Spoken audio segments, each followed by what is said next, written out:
بچه‌ها یه دونه شاورما گرفتم. ویدیو رو اینجوری آغاز کنیم. سلام. الان منتظر محمد رضا. اون محمد رضایی که تا حالا دیدید نه، یه محمد رضای دیگه است که اینجا با هم آشنا شدیم، هم اتاقی شدیم و باشگاه اون منتظرم اون بیاد. ساعت 2:30 تقریبا 2:40 دقیقه و اون بیاد بریم سمت چایخونه. اولین ویدیوی روسیه رو اینجوری بریم جلو. اینجا رو بهتون نشون بدم و همین بریم منتظر محمد رضا باشیم یه خورده که بیاد و با هم بریم. قراره بریم چایخونه، یه رستوران برای تاجیکاست که 24 ساعت هست و بریم ببینیم چی پیش میاد. با همون باشید، یادتون نره که سابسکرایب کنید و از این حرفا دیگه.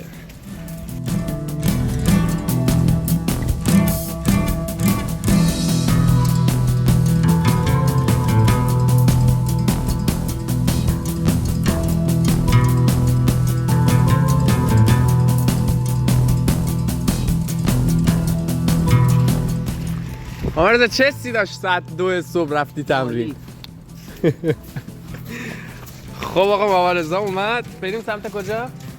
بریم سمت بلند چایخانه. بریم چایخانه. بریم اونجا رو براتون بگیرم بذارم عشق کنی.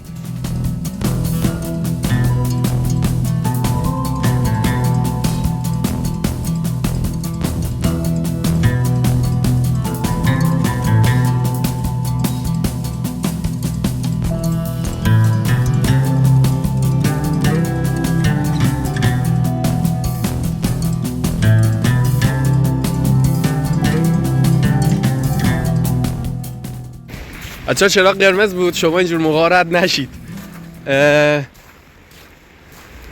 یه قضیه‌ای که هستش وقتی زبان بلد نیستی اینجا خیلی اذیت میشی. قبول داری محمد رضا؟ آره واقعا سخته این اوایلش، چون زبان بلد نیستی. الان همین شاورما رو که رفته بودم بگیرم، طرف بهم گفت کارتخوان نداریم و من متوجه نشدم. یه سری چیزای خیلی پایه رو بلدیم الان. مثلا گفتش اینجا میخوری یا میبری، به روسی میشه از دیس سابوی و اگه اونجا میخوای بخوری میگی از دیس، اگه میخوای ببری میگی سابوی. در این حد بلد بودیم، ولی این یه چیزی بود که خارج از چارچوب بود. به من یه چیزی گفت و من بلد نبودم که چی میگه. توی ترنسلیت زدم که مثلا اونجا متوجه بشم، ترنسلیت هم برام ترجمه کرد آیا شما مترجم میخواهید؟ ولی به نظر من واقعا اولش سخت. آره 100%. الان هر کی نگاه کنی قشنگ عادت می‌کنی. شما فکر کنم الان چند روز اومدی؟ الان 4-5 روزه. الان 4-5 روز اومدیم ولی خیلی بازم تو هم 4-5 روز پیش رفت. آره خداییش خوب رفتیم جلو. از نظر زبان پیشرفت کردیم. دقیقاً. چجوری بگم اصلا نگو فرهنگ زندگی رو بالاتر میبره. آره دیگه. همه چیز تغییر میکنه. دقیقاً. الان شما بخواید برگردی ایران اصلا یه جوریه برات. آره. مثلا یه مدت که اینجا باشی برگردی ایران حس میکنی دیگه دقیقاً خونت نیست، نمیتونی واقعا اونجا باشی. بچه‌ها من با استاد نقاشیمون رفته بودیم ترکیه. وقتی برگشتیم یعنی یه ناخودآگاه یه چیزی شکل گرفته بود که یه سری رفتارهایی که تو ترکیه داشتیم و تو ایران هم داشتیم.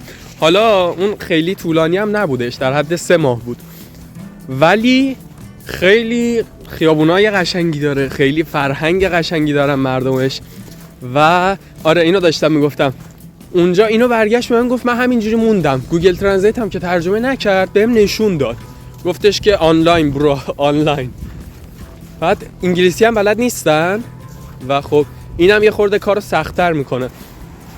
گفت آنلاین من براش انتقال دادم. هر جایی میخواید برید زبانشو حتما یاد بگیرید.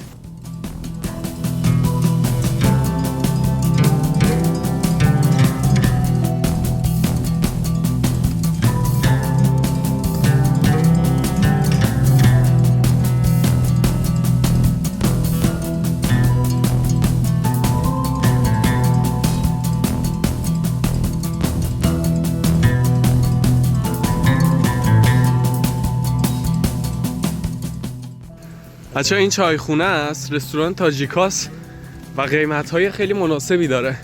24 ساعت هم بازه. غذاش اینجا حلاله، اینجا زده. بله. غذاش همش هم حلاله ظاهرا. بریم تو ببینیم چه خبره.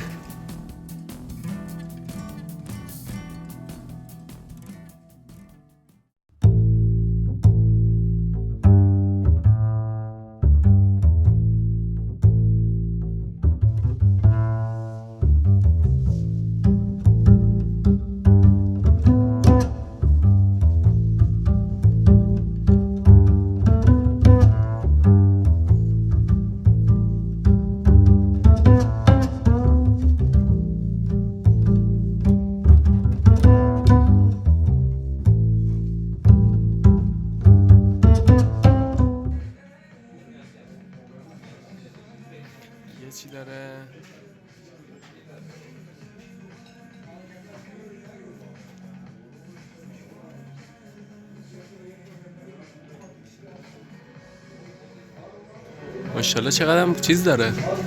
آره همه چی داره. همشون قیمتاش مناسب. تو الان اینو ببین، من اون شب یکی رو که خوردم،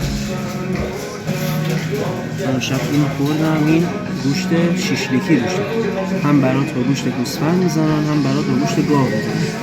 قیمتش این همه پروپیمون 380 روبله فقط. 280 چیه؟ 250 گرمه. 250 گرم 380. واقعا خیلی پرپیمون، یعنی ایول. قشنگ اندازه 2 تا وعدت میشه. قیمتش خیلی مناسبه. همش 300 خورده روبل، اصلا به 400 روبل نمیرسه. خیلی خوبه اینجا. 400 رو واقعا خوبه. آره. بچه همونطور که گفتیم به خاطر رستورانش کاملا فارسی مسلط بودن، یعنی رفتیم سفارش فارسی دادیم و کامل راحت فارسی صحبت میکرد. آره تاجیکن لهجهشون میخوره، ولی من که اصلا متوجه نشدم که لهجهشون هم حتی فرق میکنه. الان خیلی خوب صحبت میکرد. بذارید غذا رو بیاره، غذا رو بهتون نشون بدم. بچه‌ها چایمون رسید، بعد من نمیدونستم کاسه آوردم برامون و جالب بودش برام. چای رو بریزیم ببینیم چجوریه.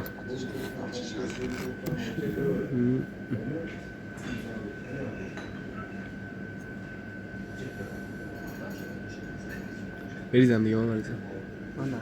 نمیخوری؟ مطمئنی؟ چای رم بزنیم بر بدن ببینیم چجوریه. قندینا نمیاره؟ قندینا؟ هستش اونجا. اونجا هم قند هست بابا، اونهاش قند.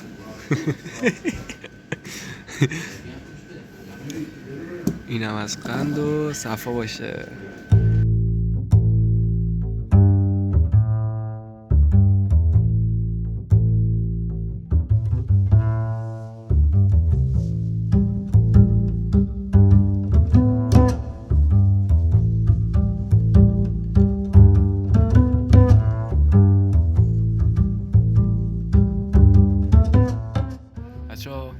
اینم غذا چطوره؟ عالی. به نظر اونو گرفتیم و منم چای رو گرفتم دیگه. من چون شاورما رو خوردم توی ویدیو دیدید دیگه، سیر بودم و گفتیم اینم بگیره دیگه. چشام داره سنگین میشه. با همون باشید.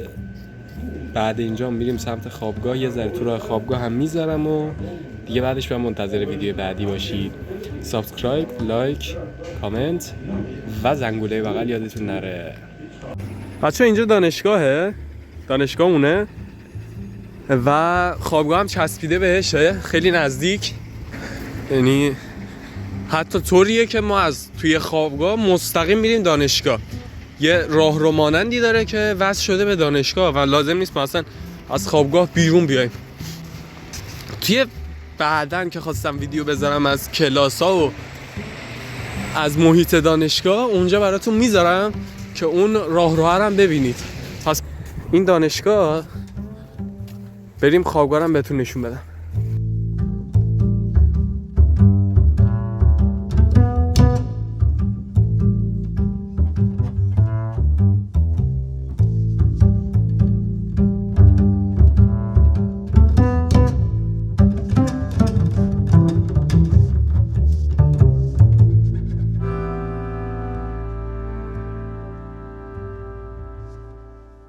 بچه این همون راهروییه که گفتم خوابگاه رو وصل میکنه به دانشگاه.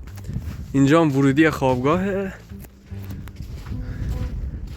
که وارد میشیم. کارت مخصوص داره. آره اینجا هم پارکینگ دوچرخه است.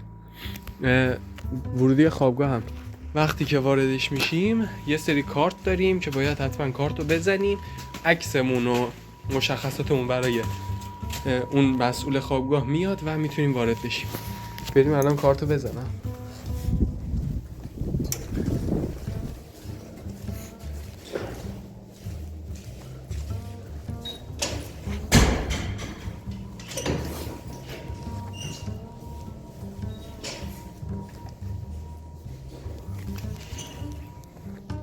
اینجا یه لابیتوره و اینجا مسئول خوابگاه میشینه، سوال داشتیم میتونیم ازش بپرسیم. اینجا یه سری نقاشی گذاشتن و اینجا یه اتاق داره که توش پیانو و تنیسه. میز تنیس گذاشتن برای دانشجوها که مثلا بین درس برن بزنن خسته نشن. و آسانسور هم اینجاست. خب این الان پایین بود داخل آسانسور. اتاق ما طبقه 13. با محمد رضا و معین توی اتاقیم. حالا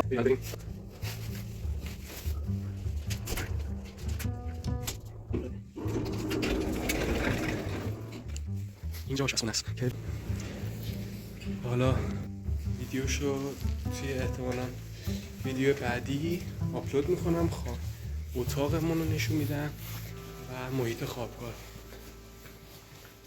راهرو رو فعلا داشته باشید. اون انتها سمت راستم اتاق باست. بچه‌ها مرسی که تا اینجا همراهمون بودید. لایک و کامنت و سابسکرایب یادتون نره. زنگوله هم بزنید و خداحافظ.